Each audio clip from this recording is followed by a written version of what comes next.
Exodus chapter 27 verse 20 to chapter 28 verse 30.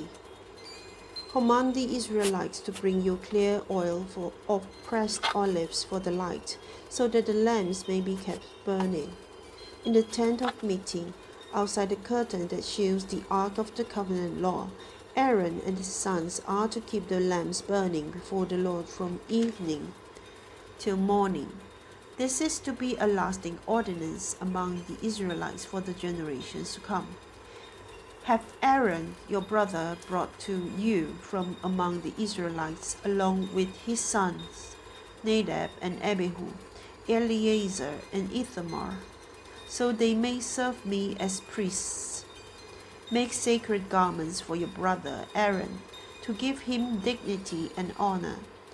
Tell all the skilled workers to whom I have given wisdom in such matters, that they are to make garments for Aaron for his consecration, so he may serve me as priest. These are the garments they are to make: a breastpiece, an ephod, a robe, a woven tunic, a turban, and a sash. They are to make these sacred garments for your brother Aaron and his sons, so they may serve me as priests. Have them use gold and blue, purple, and scarlet yarn and fine linen. Make the ephod of gold and of blue, purple, and scarlet yarn, and of finely twisted linen, the work of skilled hands. It is to have 2 shoulder pieces attached to 2 of its corners, so it can be fastened. Its skillfully woven waistband is to be like it, of 1 piece with the ephod, and made with gold, and with blue, purple, and scarlet yarn, and with finely twisted linen. Take 2 onyx stones and engrave on them the names of the sons of Israel, in the order of their birth, 6 names on 1 stone and the remaining 6 on the other. Engrave the names of the sons of Israel on 2 stones the way the gem cutter engraves a seal. Then mount the stone in gold filigree settings and fasten them on the shoulder pieces of the ephod as a memorial stones for the sons of Israel. Aaron is to bear the names of on his shoulders as a memorial before the Lord. Make gold filigree settings and 2 braided chains of pure gold like a robe, and attach the chains to the settings. Fashion a breastpiece for making decisions, the work of skilled hands. Make it like the ephod, of gold and of blue, purple, and scarlet yarn, and of finely twisted linen. It is to be square, a span long and a span wide, and folded double. Then mount 4 rows of precious stones on it. The first row shall be carnelian, chrysolite, and beryl. The second row shall be the turquoise, lapis lazuli, and emerald. The third row shall be jacinth, agate, and amethyst. The fourth row shall be topaz, onyx, and jasper. Mount them in gold filigree settings. There are to be 12 stones, 1 for each of the names of the sons of Israel, each engraved like a seal with the name of one of the 12 tribes. For the breastpiece, make braided chains of pure gold like a robe. Make 2 gold rings for it, and fasten them to 2 corners of the breastpiece. Fasten the 2 gold chains to the rings at the corners of the breastpiece, and the other ends of the chains to the 2 settings, attaching them to the shoulder pieces of the ephod at the front. Make 2 gold rings and attach them to 2 other 2 corners of the breastpiece, on the inside edge next to the ephod. Make 2 more gold rings and attach them to the bottom of the shoulder pieces on the front of the ephod, close to the seam just above the waistband of the ephod. The rings of the breastpiece are to be tied to the rings of the ephod with blue cord, connecting it to the waistband so that the breastpiece will not swing out of the ephod. Whenever Aaron enters the holy place, he will bear the names of the sons of Israel over his heart on the breastpiece of decision as a continuing memorial before the Lord. Also, put the Urim and the Thummim in the breastpiece so they may be over Aaron's heart whenever he enters the presence of the Lord. Thus, Aaron will always bear the means of making decisions for the Israelites over his heart before the Lord.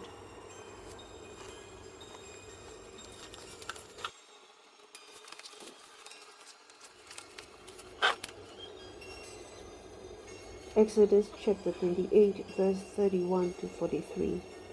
Make the robe of the ephod entirely of blue cloth, with an opening for the head in its center.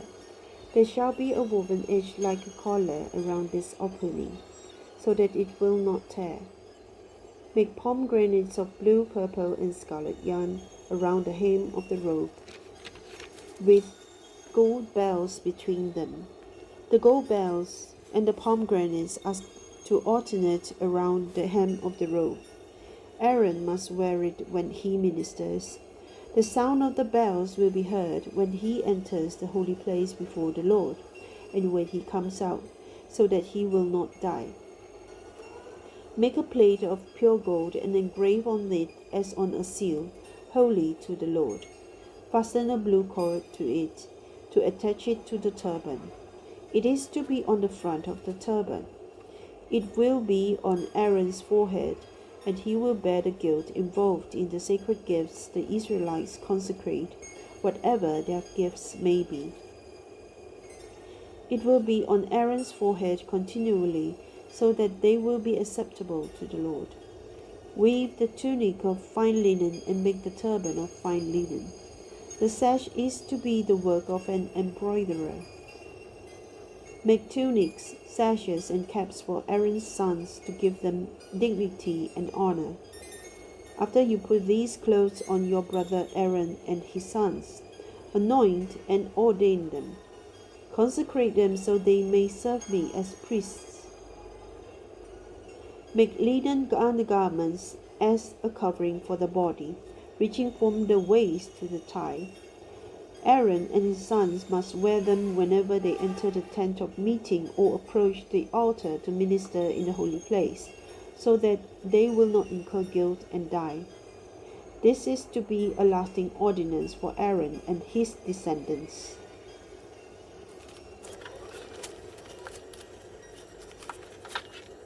Exodus chapter 29, verse 1 to 34. This is what you are to do to consecrate them, so they may serve me as priests. Take a young bull and 2 rams without defect, and from the finest wheat flour make round loaves without yeast, thick loaves without yeast, and with olive oil mixed in, and thin loaves without yeast, and brushed with olive oil. Put them in a basket and present them along with the bull and the 2 rams. Then bring Aaron and his sons to the entrance to the tent of meeting, and wash them with water. Take the garment and dress Aaron with the tunic, the robe of the ephod itself, and the breastpiece. Fasten the ephod on him by its skillfully woven waistband. Put the turban on his head, and attach the sacred emblem to the turban. Take the anointing oil and anoint him by pouring it on his head. Bring his sons and dress them in tunics, and fasten caps on them. Then tie sashes on Aaron and his sons. The priesthood is theirs by a lasting ordinance. Then you shall ordain Aaron and his sons. Bring the bull to the front of the tent of meeting, and Aaron and his sons shall lay their hands on its head. Slaughter it in the Lord's presence at the entrance to the tent of meeting. Take some of the bull's blood and put it on the horns of the altar with your finger, and pour out the rest of it at the base of the altar. Then take all the fat on the internal organs, the long lobe of liver, both kidneys with the fat on them, and burn them on the altar. But burn the bull's flesh and its hide and its intestines outside the camp. It is a sin offering. Take one of the rams, and Aaron and his sons shall lay their hands on its head. Slaughter it and take the blood and splash it against the sides of the altar. Cut the ram into pieces and wash the internal organs and cut the legs, putting them with the head and the other pieces. Then burn the entire ram on the altar. It is a burnt offering to the Lord, a pleasing aroma, a food offering presented to the Lord. Take the other ram, and Aaron and his sons shall lay their hands on its head. Slaughter it. Take some of its blood and put it on the lobes of the right ears of Aaron and his sons, on the thumbs of their right hands, and on the big toes of their right feet. Then splash blood against the sides of the altar. And take some blood from the altar, and some of the anointing oil, and sprinkle it on Aaron and his garments, and on his sons and their garments. Then he and his sons and their garments will be consecrated. Take from this ram the fat tail, the fat on the internal organs, the long lobe of the liver, both kidneys with the fat on them, and the right thigh. This is the ram for the ordination. From the basket of bread made without yeast, which is before the Lord, take one round loaf, one thick loaf with olive oil mixed in, and one thin loaf. Put all these in the hands of Aaron and his sons, and have them wave them before the Lord as a wave offering. Then take them from their hands and burn them on the altar, along with the burnt offering for a pleasing aroma to the Lord, a food offering presented to the Lord. After you take the breast of the ram for Aaron's ordination, wave it before the Lord as a wave offering, and it will be your share. Consecrate those parts of the ordination ram. Consecrate those parts of the ordination ram that belong to Aaron and his sons, the breast that was waved and the thigh that was presented. This is always to be the perpetual share from the Israelites for Aaron and his sons. It is the contribution the Israelites are to make to the Lord from their fellowship offerings. Aaron's sacred garments will belong to his descendants, so that they can be anointed and ordained in them. The son who succeeds him as priest and comes to the tent of meeting to minister in the holy place is to wear them 7 days. Take the ram for the ordination and cook the meat in the sacred place. At the entrance to the tent of meeting, Aaron and his sons are to eat the meat of the ram and the bread that is in the basket. They are to eat these offerings by which atonement was made for their ordination and consecration. But no one else may eat them, because they are sacred. And if any of the meat of the ordination ram or any bread is left over till morning, burn it up. It must not be eaten, because it is sacred.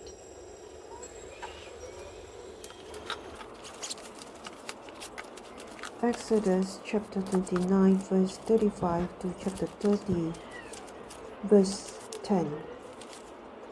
Do for Aaron and his sons everything I have commanded you, taking 7 days to ordain them.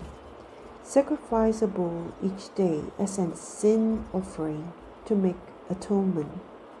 Purify the altar by making atonement for it, and anoint it to consecrate it. For 7 days make atonement for the altar and consecrate it. Then the altar will be most holy, and whatever touches it will be holy. This is what you are to offer on the altar regularly each day: 2 lambs a year old, Offer one in the morning and the other at twilight. With the first lamb offer a tenth of an ephah of finest flour, mixed with a quarter of a hin of oil from pressed olives, and a quarter of a hin of wine as a drink offering. Sacrifice the other lamb at twilight with the same grain offering and its drink offering as in the morning, a pleasing aroma, a food offering presented to the Lord. For the generations to come, this burnt offering is to be made regularly at the entrance to the tent of meeting before the Lord. There I will meet you and speak to you.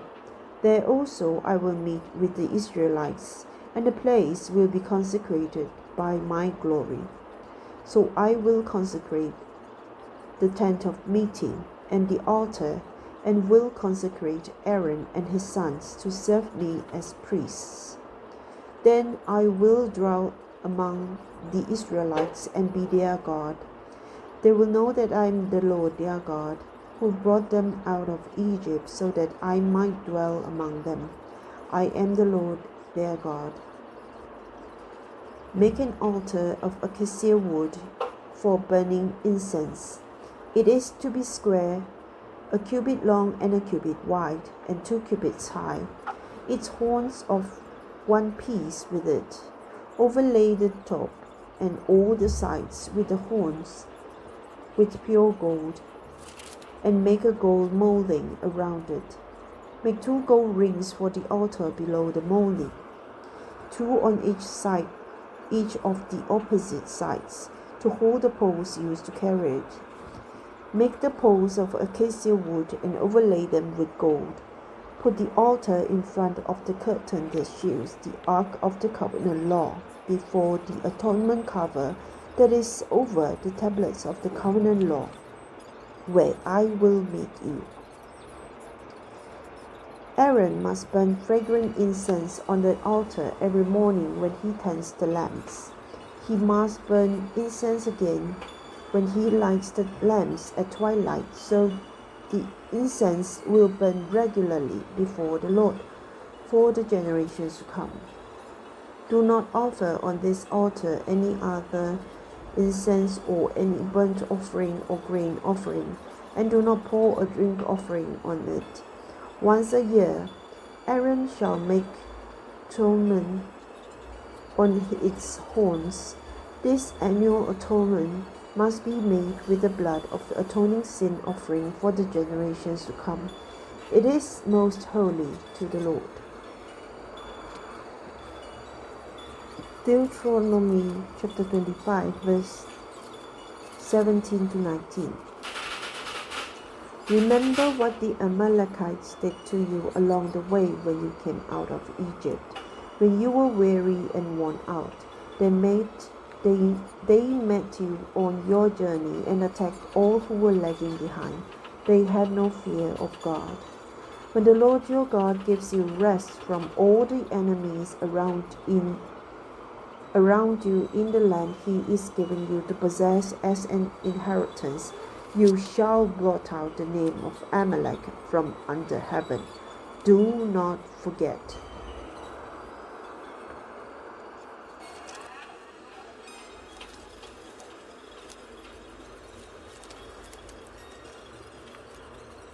Book of Ezekiel, chapter 43, verse 10 to 27. Son of man, describe the temple to the people of Israel, that they may be ashamed of their sins. Let them consider its perfection.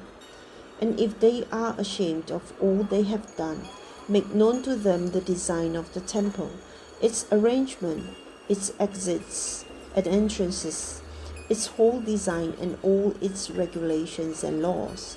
Write these down before them so that they may be faithful to its design and follow all its regulations. This is the law of the temple. All the surrounding area on top of the mountain will be most holy. Such is the law of the temple. These are the measurements of the altar in long cubits, that cubit being a cubit and a handbreadth. Its gutter is a cubit deep and a cubit wide, with a rim of 1 span around the edge. And this is the height of the altar, from the gutter on the ground up to the lower ledge that goes around the altar. It is 2 cubits high, and the ledge is a cubit wide. From this lower ledge to the upper ledge that goes around the altar, it is 4 cubits high, and that ledge is also a cubit wide. Above that, the altar hearth is 4 cubits high, and 4 horns project upwards from the hearth.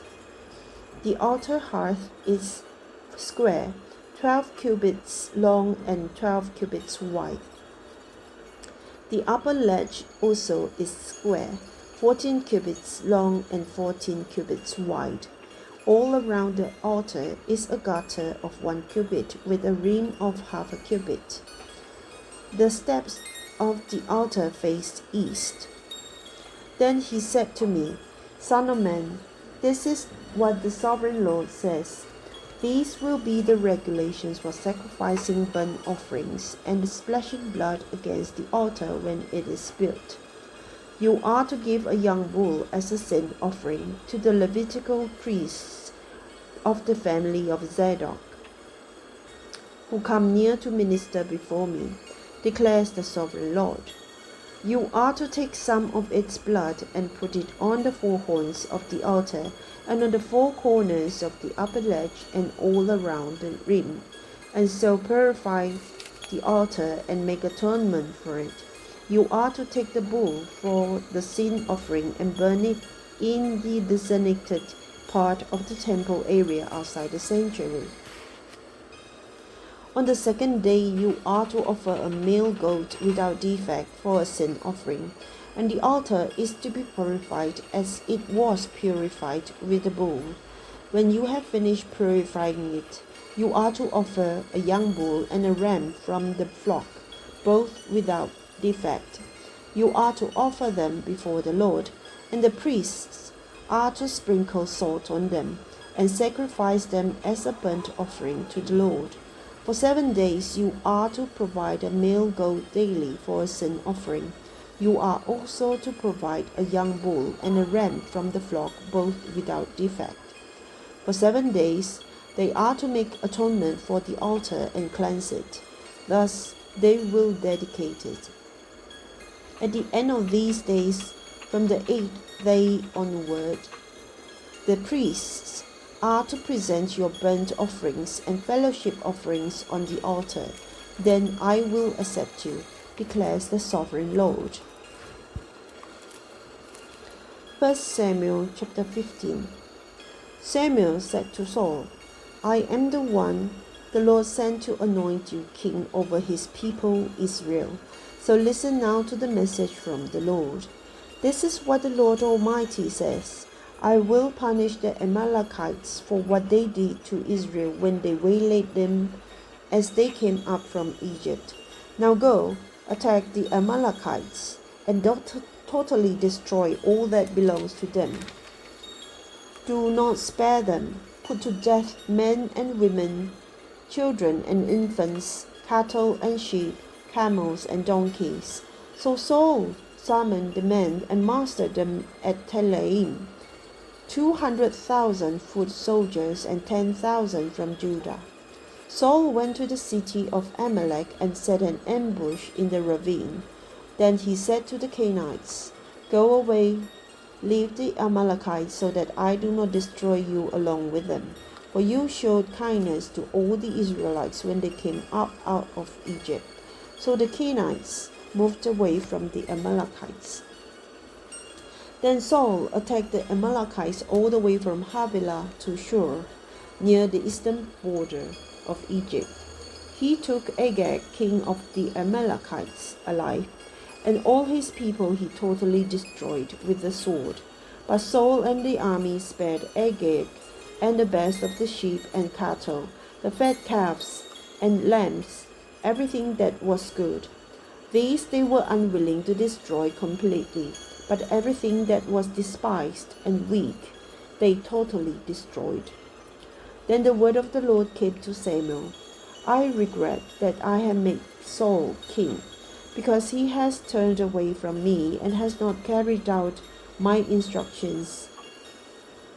Samuel was angry, and he cried out to the Lord all that night. Early in the morning, Samuel got up and went to meet Saul, but he was told, "Saul has gone to Carmel. There he has set up a monument in his own honor, and has turned and gone down to Gilgal." When Samuel reached him, Saul said, "The Lord bless you. I have carried out the Lord's instruction." But Samuel said, "What then is this bleating of sheep in my ears? What is this lowing of cattle that I hear?" Saul answered, "The soldiers brought them from the Amalekites. They spared the best of the sheep and cattle to sacrifice to the Lord your God, but we totally destroyed the rest." "Enough," Samuel said to Saul. "Let me tell you what the Lord said to me last night." "Tell me," Saul replied. Samuel said, "Although you were once small in your own eyes, did you not become the head of the tribes of Israel? The Lord anointed you king over Israel, and he sent you on a mission, saying, 'Go and completely destroy those wicked people, the Amalekites. Wage war against them until you have wiped them out.' Why did you not obey the Lord? Why did you pounce on the plunder and do evil in the eyes of the Lord?" "But I did obey the Lord," Saul said. "I went on the mission the Lord assigned me. I completely destroyed the Amalekites and brought back Agag, their king. The soldiers took sheep and cattle from the plunder, the best of what was devoted to God, in order to sacrifice them to the Lord your God at Gilgal." But Samuel replied, "Does the Lord delight in burnt offerings and sacrifices as much as in obeying the Lord? To obey is better than sacrifice, and to heed is better than the fat of rams. For rebellion is like the sin of divination, and arrogance like the evil of idolatry. Because you have rejected the word of the Lord, he has rejected you as king." Then Saul said to Samuel, "I have sinned. I violated the Lord's command and your instructions. I was afraid of the men, and so I gave in to them. Now I beg you, forgive my sin and come back with me, so that I may worship the Lord." But Samuel said to him, "I will not go back with you. You have rejected the word of the Lord, and the Lord has rejected you as king over Israel." As Samuel turned to leave, Saul caught hold of the hem of his robe, and it tore. Samuel said to him, "The Lord has torn the kingdom of Israel from you today, and has given it to one of your neighbors, to one better than you. He who is the glory of Israel does not lie or change his mind, for he is not a human being that he should change his mind." Saul replied, "I have sinned. But please honor me before the elders of my people and before Israel. Come back with me, so that I may worship the Lord your God." So Samuel went back with Saul, and Saul worshipped the Lord. Then Samuel said, "Bring me Agag, king of the Amalekites." Agag came to him in chains, and he thought, "Surely the bitterness of death is past." But Samuel said, "As your sword has made women childless, so will your mother be childless among women." And Samuel put Agag to death before the Lord at Gilgal. Then Samuel left for Ramah, but Saul went back to his home in Gibeah of Saul. Until the day Samuel died, he did not go to see Saul again, though Samuel mourned for him. And the Lord regretted that he had made Saul king over Israel.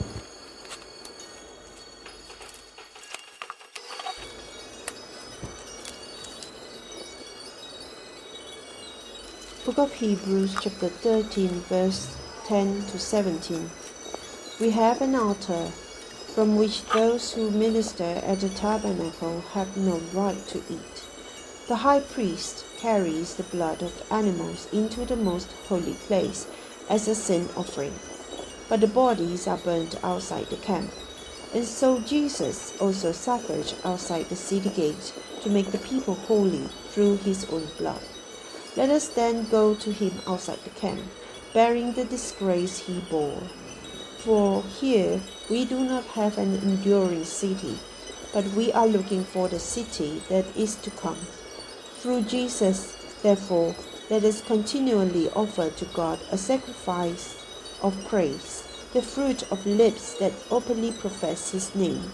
And do not forget to do good and to share with others, for with such sacrifices God is pleased. Have confidence in your leaders and submit to their authority, because they keep watch over you as those who must give an account.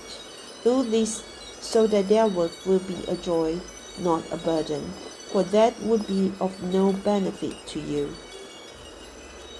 Book of Revelation chapter 22 verse 6 to 15. The angel said to me, "These words are trustworthy and true. The Lord, the God who inspires the prophets, sent his angel to show his servants the things that must soon take place. Look, I am coming soon. Blessed is the one who keeps the words of the prophecy written in this scroll." I, John, am the one who heard and saw these things, and when I have heard and seen them, I fell down to worship at the feet of the angel who had been showing them to me. But he said to me, "Don't do that. I am a fellow servant with you and with your fellow prophets and with all who keeps the words of this scroll. Worship God." Then he told me, "Do not seal up the words of the prophecy of this scroll, because the time is near. Let the one who does wrong continue to do wrong.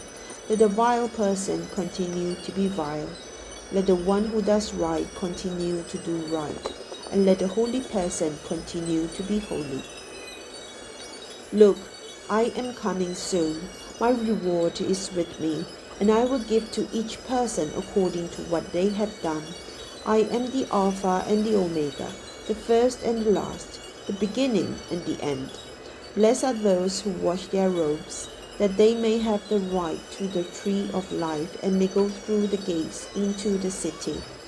Outside are the dogs, those who practice magic arts, the sexually immoral, the murderers, the idolaters, and everyone who loves and practices falsehood.